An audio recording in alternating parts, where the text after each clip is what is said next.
นะโมตัสสะภะคะวะโต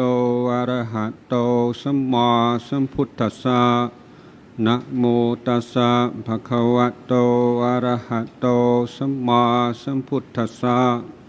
นะโมตัสสะภะคะวะโต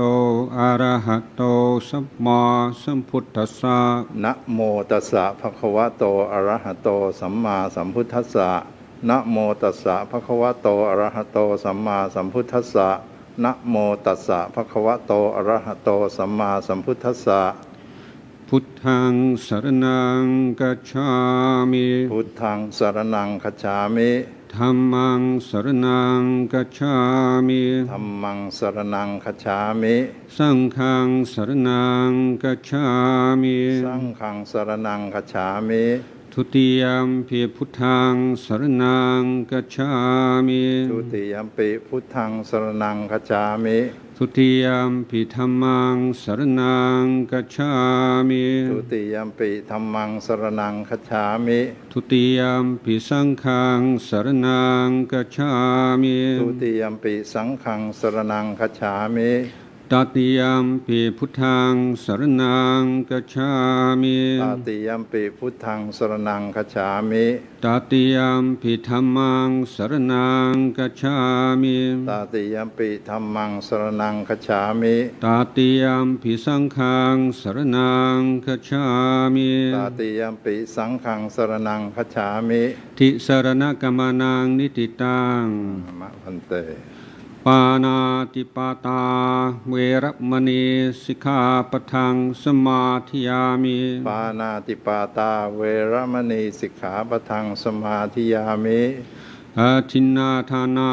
เวรมณีสิกขาปะทังสมาธิยามิอทินนาทานาเวรมณีสิกขาปะทังสมาธิยามิกามิสุมิชาจาราเวรมณีสิกขาปะทังสมาธิยามิกาเมสุมิชาจาราเวรมณีสิกขาปะทังสมาธิยามิมุสาวาทาเวรมณีสิกขาปะทังสมาธิยามิมุสาวาทาเวรมณีสิกขาปะทังสมาธิยามิสุรามิรยามัจจปมาตฐานาเวรมณีสิกขาปะทังสมาธิยามิสุราเมรยมัชฌปมาตฐานาเวรมณีสิกขาปะทังสมาธิยามิหิมานิปัญจสิกขาปทานิสีเลนะสุขติงยันติสีเลนะโภคสัมปทานสีเลนะนิพพุติงยันติตัสมาสีลังวิโสทะเยพรหมาจโลกาธิปติสหัมปติกัดอัญชรีอันทิวรังอยาจทาสันติทาสัตตาปรชักขชาติกาเทเสตุธรรมังอนุกัมปิมังปะชัง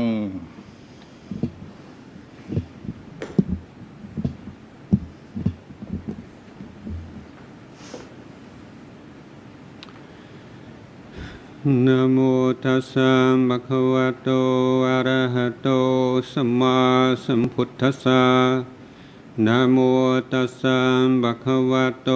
อะระหะโตสัมมาสัมพุทธัสสะนะโมตัสสะภะคะวะโตอะระหะโตสัมมาสัมพุทธัสสะพุทธังธัมมังสังฆังคุณุตรังอุปัชฌายังนัมมัสสามิ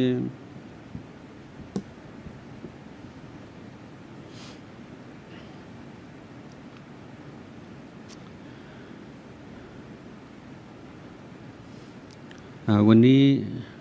เป็นโอกาสที่ดีที่เราจะได้ฟังเราจะได้พิจารณาในเรื่องคำสั่งสอนขององค์สมเด็จพระสัมมาสัมพุทธเจ้าเพื่อเป็นประโยชน์ในการดำเนินชีวิตท่ามกลางวิกฤตนี้จะถือว่าหนักที่สุดในประวัติศาสตร์ก็คงไม่ แต่ก็หนักที่สุดเท่าที่พวกเราจำได้ในชีวิตของเราส่วนใหญ่นั่นเองมีวิกฤตอยู่ตลอดเวลาอย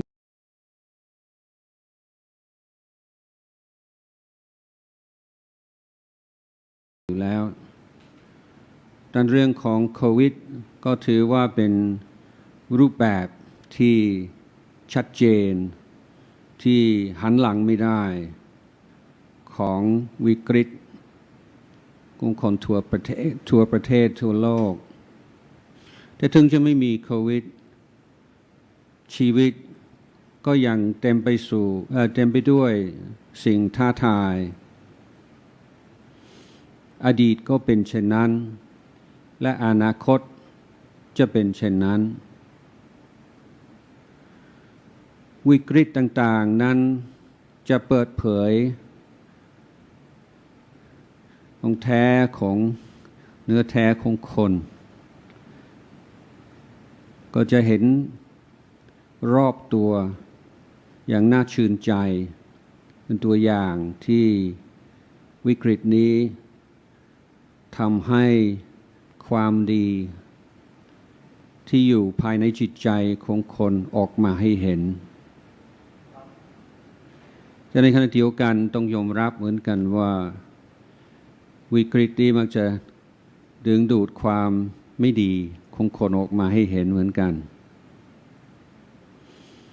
และสิ่งที่จะชัดมากก็คือความเข้มแข็งและความอ่อนแอของจิตใจของคน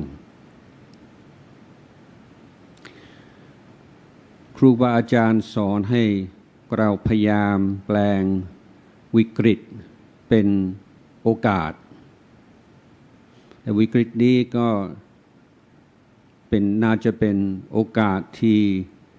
ดีที่สุดทางพุทธธรรมเราถือว่าความลำบากเกิดความทุกข์ไม่ใช่สิ่งเดียวกันบางคนอาจจะลำบากมากแต่ทุกข์น้อยบางคนอาจจะรับผลกระทบน้อยทุกข์น้อยแต่ความลำบากน้อยแต่ทุกข์มากทำไมเป็นเช่นนั้นก็เพราะจิตใจของคนเหล่านั้นเอง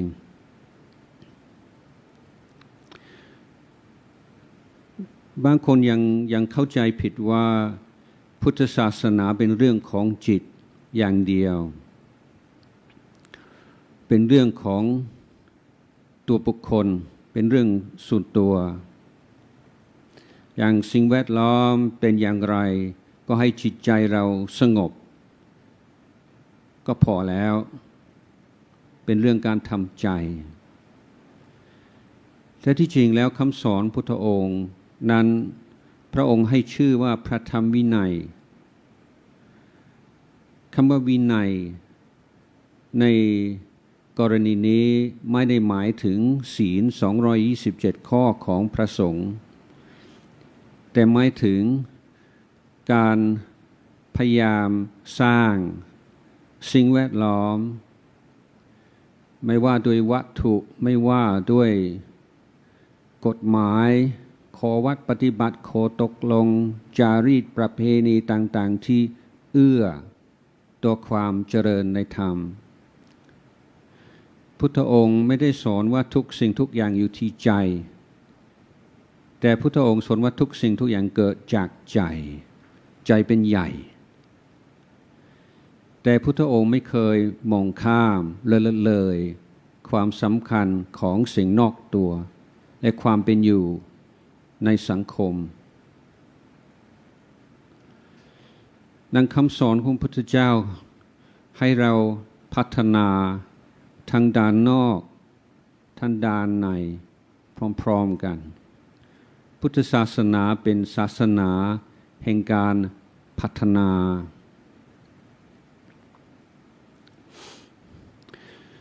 บางคนที่อยู่ชายทะเลอาจจะทราบ ว่ามีสัตว์ตัวเล็กชื่อเพลียงมันชอบติดที่เรือลำใหญ่เข้าท่าบางครั้งน้ำหนักของเรือเพิ่มเพราะเพลียงถึง 40% ทำให้เรือช้าลงทำให้เปลืองน้ำมันต้องจัดการกับเพลียงเป็นระยะถ้าดำน้ำอยู่แล้วมองเห็นเรือจะไม่เห็นเรือจะเห็นแต่เพลียงบางครั้งอาตมาก็ชอบนึกว่าพุทธศาสนาของเราเหมือนเรือลำใหญ่แต่เต็มไปด้วยเพลียงติดเรือลำใหญ่จนแทบจะมองไม่เห็นเรือสิ่งที่ไม่ใช่พุทธศาสนามาครอบงำพุทธศาสนาสิ่งที่มีสาระน้อยปิดบังอำพรางสิ่งที่มีสาระมากหรือสิ่งที่เป็นหัวใจ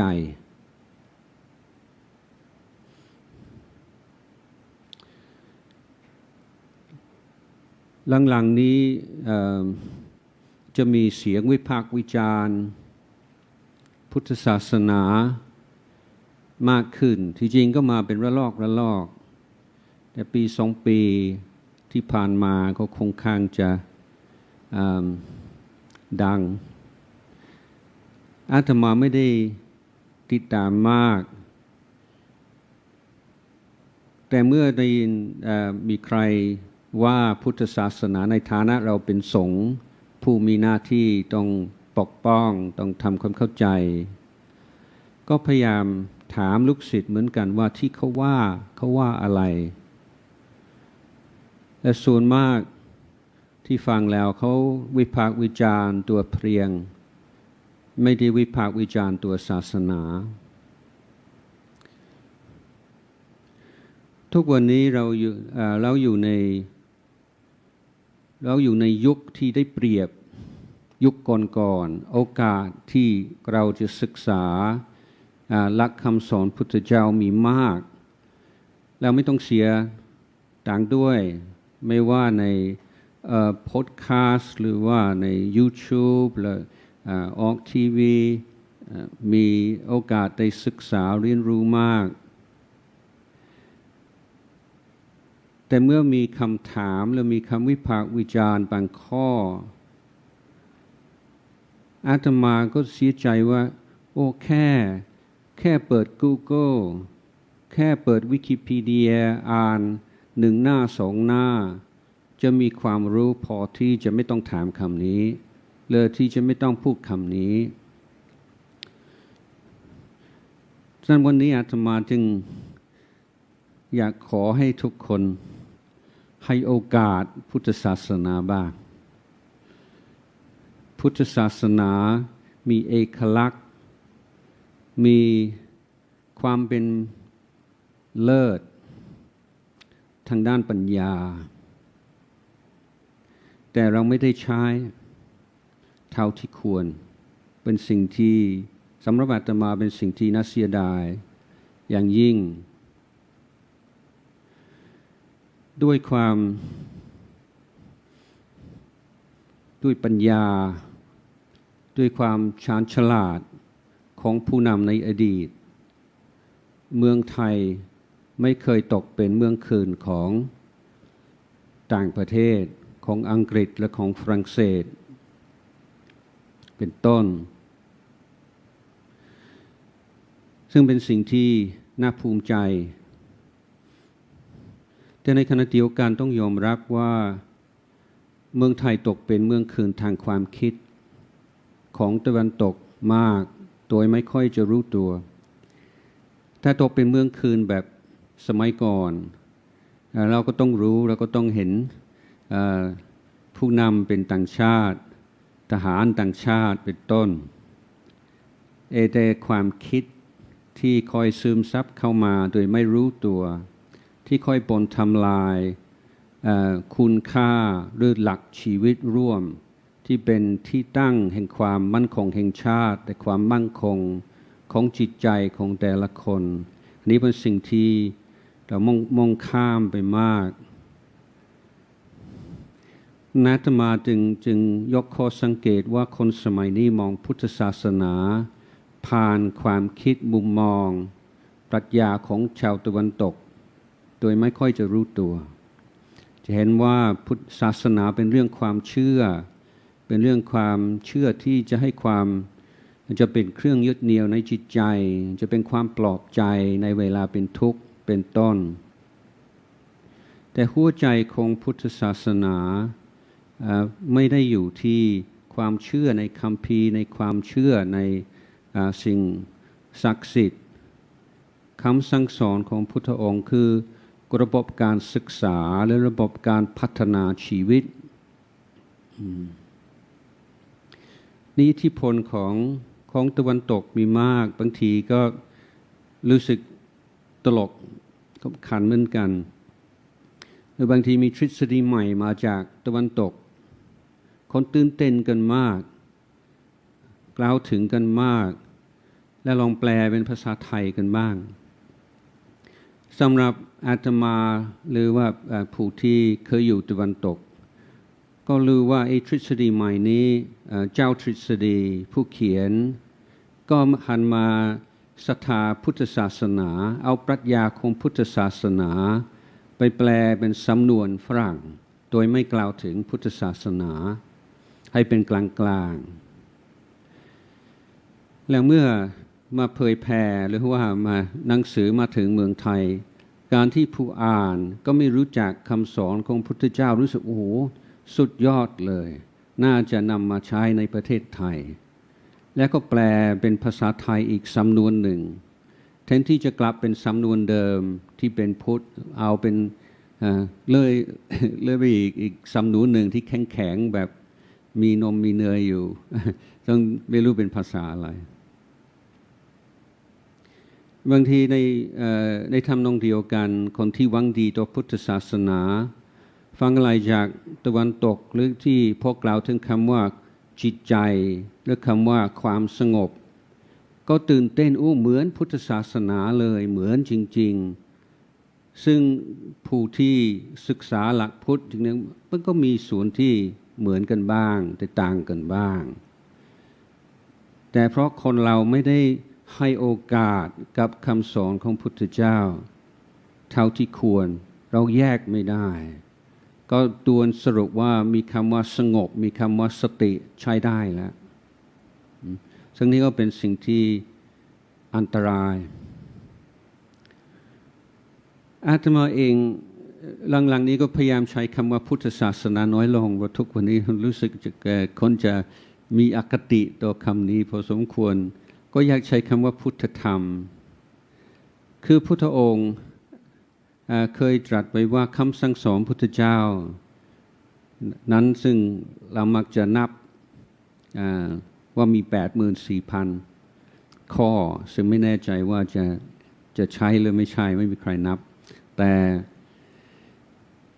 พุทธองค์บอกว่าไม่ต้องท้อใจเพราะที่จริงมีแค่2 เรื่องเองสำนวนพุทธองค์ก็ใช้คำว่ามีเรื่องทุกข์กับเรื่องดับทุกข์แต่ความหมายถ้าแปลเป็นสำนวนสมัยใหม่หน่อยก็คือเป็นคำสอนเกี่ยวกับชีวิตของเราเป็นอย่างไรอันนี้คือการวิเคราะห์เกณฑ์การวิจัยส่วนที่2ส่วนแรกก็เรียกว่าเป็น descriptive ก็ได้ส่วนที่2คือ prescriptive ก็คือเกี่ยวกับว่าเมื่อชีวิตเป็นอย่างนี้เราต้องทำยังไงบ้างให้มันดีที่สุดเรียกว่า prescriptive แล้วส่วนที่เกี่ยวกับว่าเราต้องทำอะไรกับชีวิตให้มันดีที่สุดก็รวมอยู่ในคำสอนที่เราเรียกร่วมกันว่าอริยมรรคมีองค์ 8 อริยมรรคมีองค์8ที่ทั้งย่อลงมาเลือก3เรียกว่าศีลสมาธิปัญญาทีนี้คำว่าศีลในที่นี้ต้องเข้าใจว่าศีลในความหมายของพุทธศาสนาไม่เหมือนศีลในความหมายของศาสนาอื่นเสมอไปเพราะถือว่าเป็นเรื่องการฝึกบางคนก็ยังกล่าวถึงศีล5ว่าเป็นเรื่องข้อห้าม5ข้อนี่ก็ตัวอย่างชัดๆที่เอาความคิดของตะวันตกมาใส่พุทธศาสนาเราไม่มีคำว่าห้ามไม่มีการชวนให้เป็นคนดีโดยล่อว่าเป็นคนดีแล้วจะขึ้นสวรรค์เป็นคนชั่วแล้วตกนรกอันนี้ไม่ได้ใช้วิธีการปลูกฝังให้คนสงศีลในลักษณะนั้นถ้าใครใช้วิธีนี้แล้วบอกว่านี่ไม่ถูกหลักแล้วแต่พุทธองค์เราก็ให้เราเริ่มต้นด้วยคำถามง่ายๆว่าคนเราจะอยู่ด้วยกันอย่างไรให้มันดีที่สุดในเมื่อทุกคนมีกิเลสมีโลภมีโกรธมีหลงเราจะอยู่ด้วยกันอย่างไรเราต้องการถือหลักร่วมยังไงบ้าง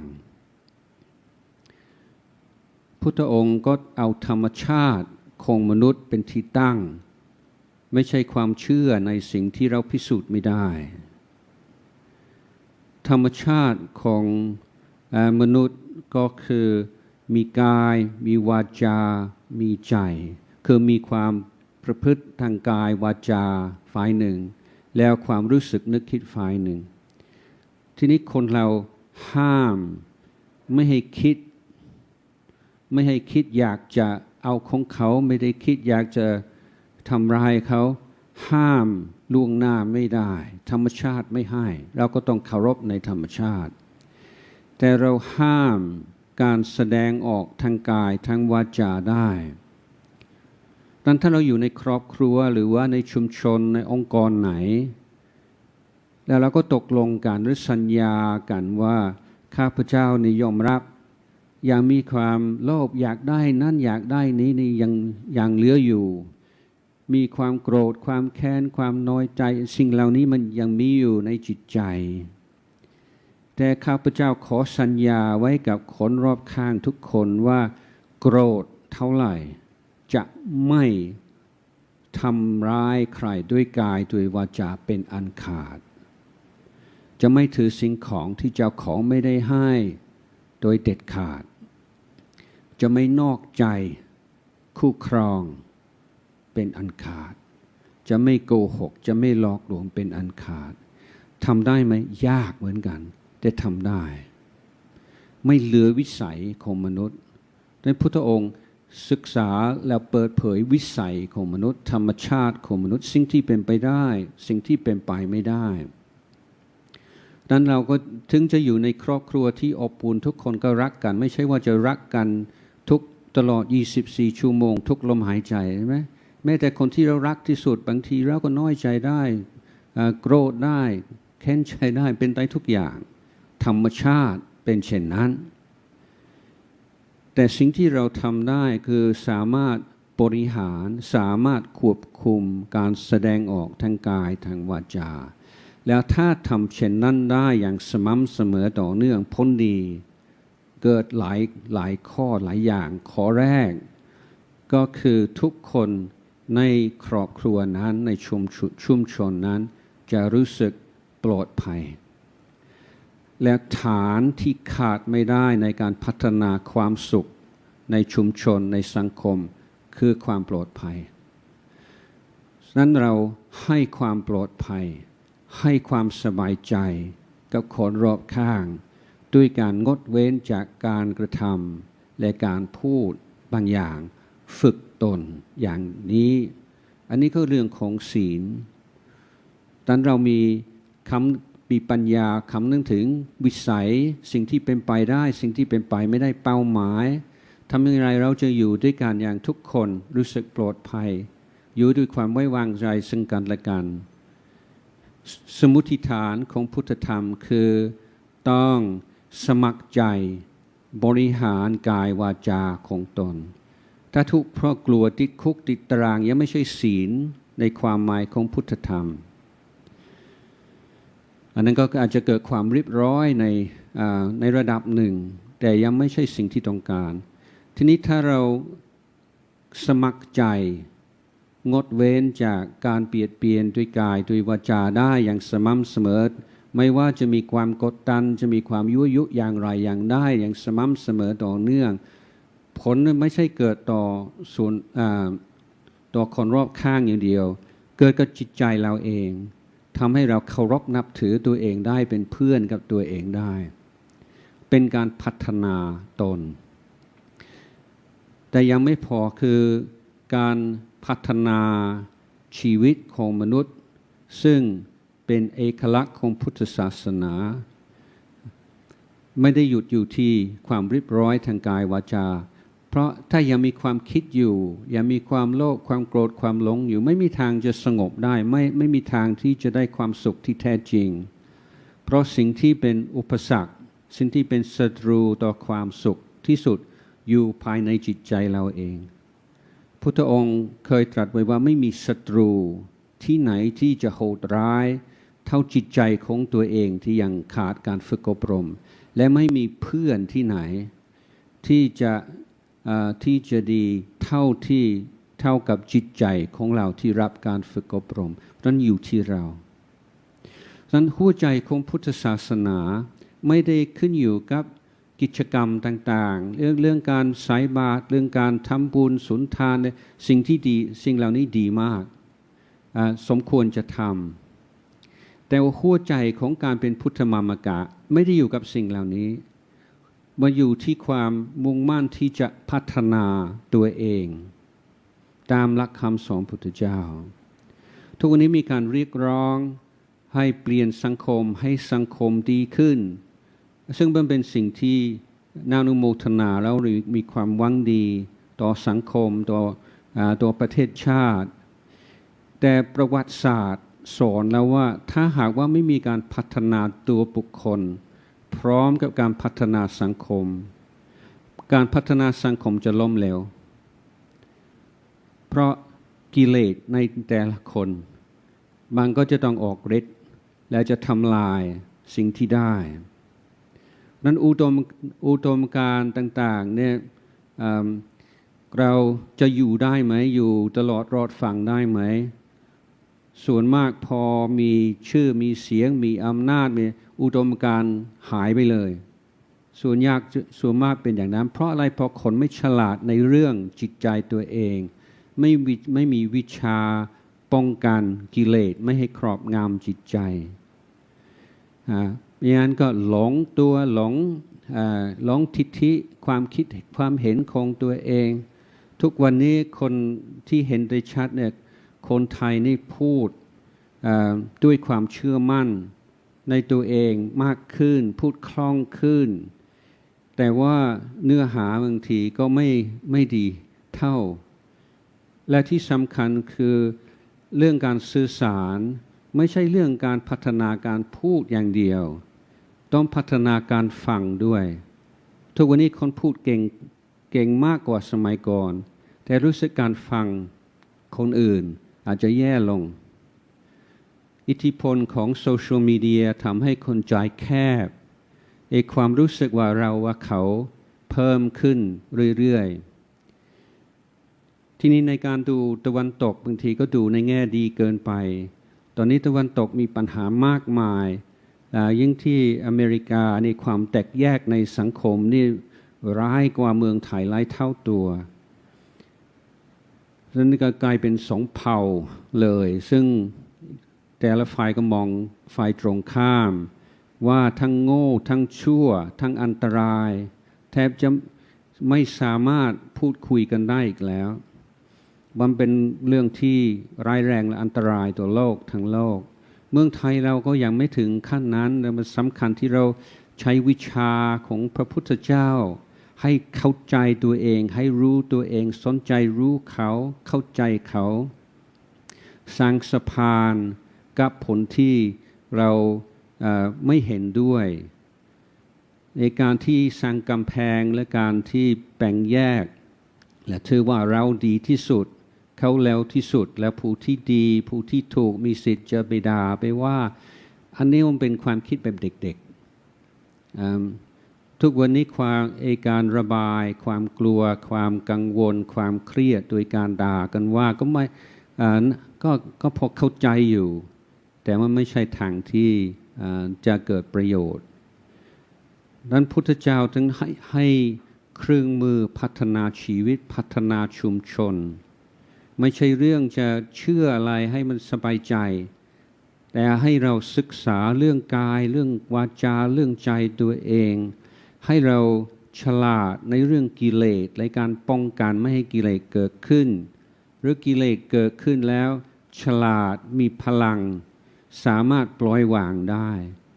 สามารถน้อมสิ่งดีๆที่ไม่เข้ามาอยู่ในใจให้ปรากฏในจิตใจเราได้เรานึกถึงผู้ที่เราเคารพนับถือคุณธรรมที่เห็นชัดในตัวเขาไม่มีแม้แต่ข้อเดียวที่เกิดขึ้นในจิตใจของเราได้ไม่ได้ไม่ว่าชายไม่ว่าหญิงไม่ว่ารวยว่าจน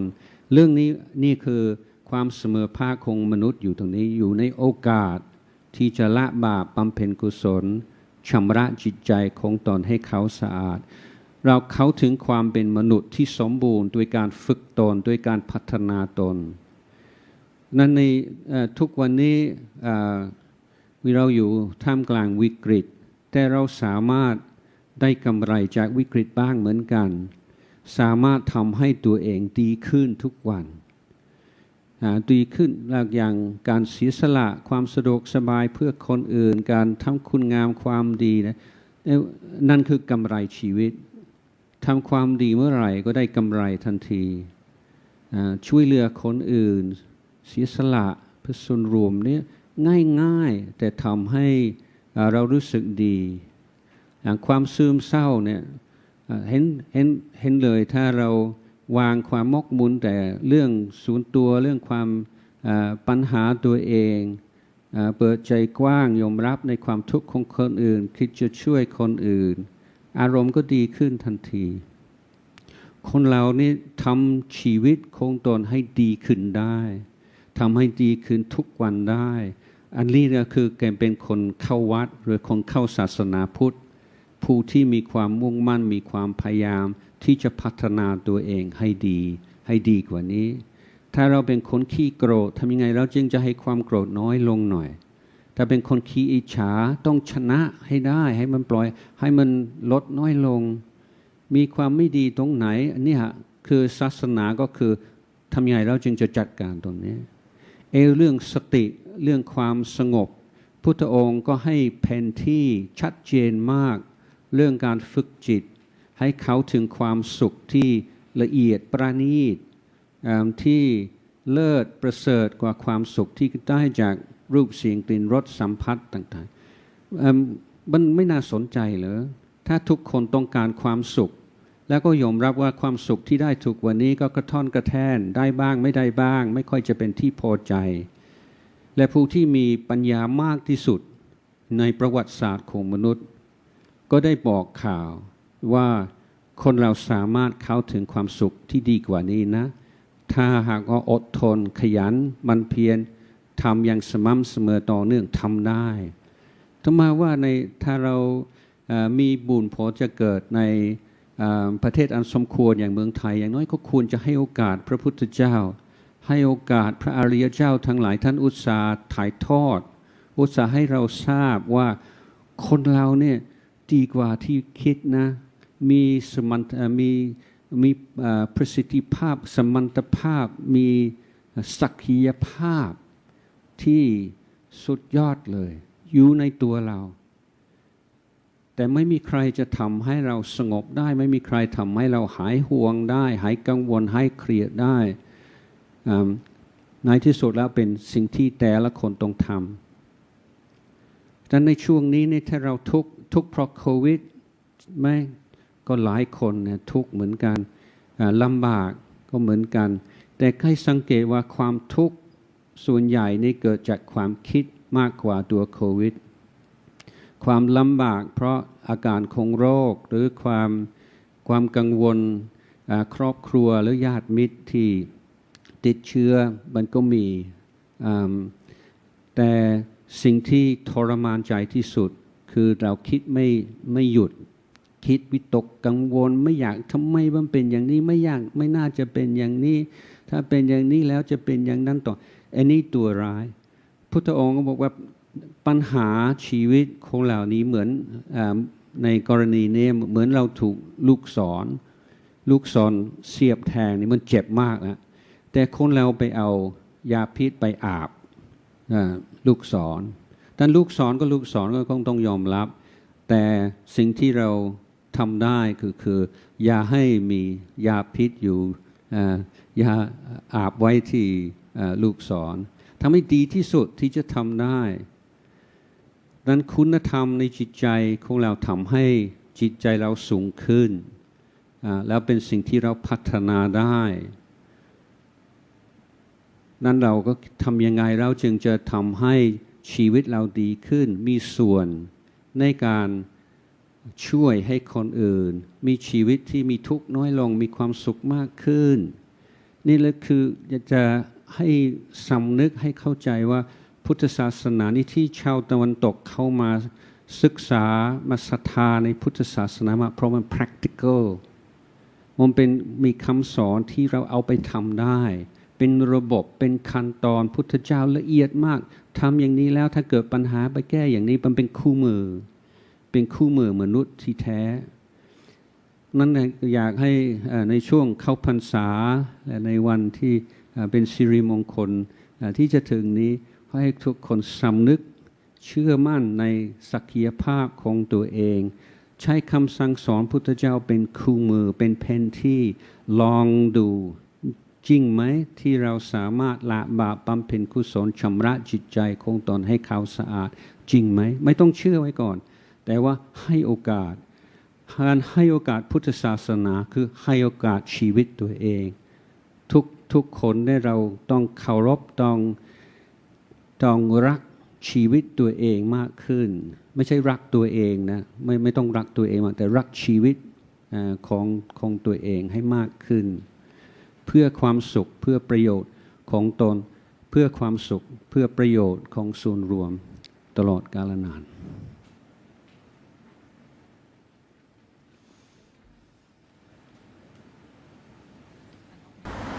การแสดงพระธรรมเทศนาเพื่อถวายเป็นพระราชกุศล